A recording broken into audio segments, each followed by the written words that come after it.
Now that you have created the curriculum plan and the template, you can start to add curriculum activities. These set out how you will implement the curriculum. Start by selecting the Details button. Now select Add Activity.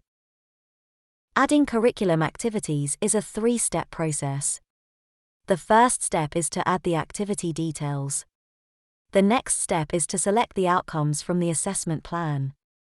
And the last step is to add the delivery information. In the first instance, start by giving the activity a reference code.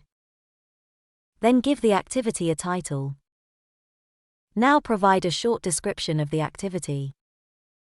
If a curriculum is to be coherent and follow a logical progression, attention needs to be paid to the order in which knowledge, in whatever form that might take, should be introduced and revisited.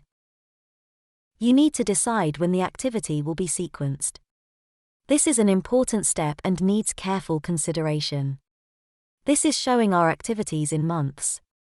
This is what we selected when we created the curriculum plan.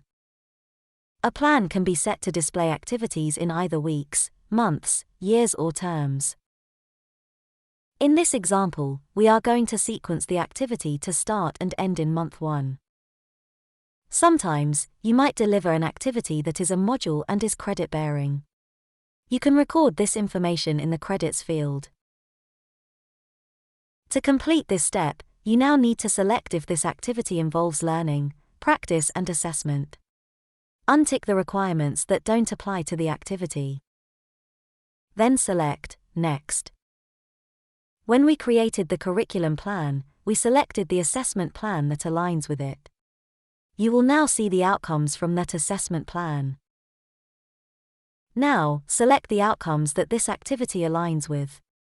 This is an important step and can be checked later when conducting a curriculum gap analysis.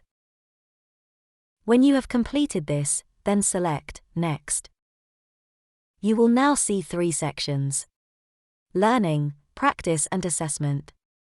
We are seeing 3 sections here because we selected this in the first step. Begin by selecting and expanding the Learning section.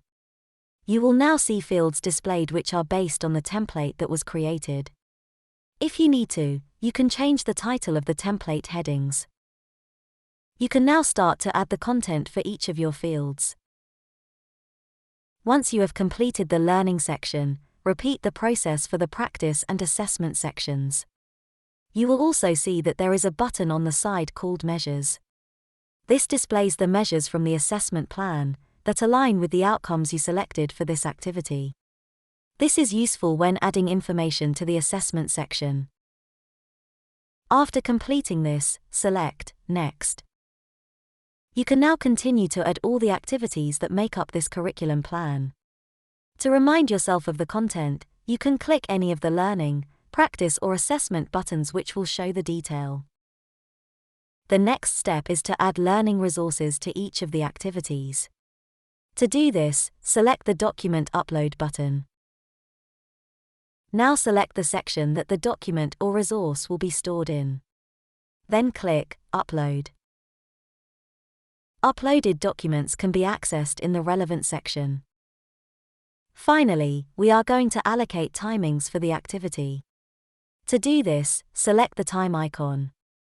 You can now add the number of hours allocated for learning, practice and assessment for the activity. When you have completed this, select Save.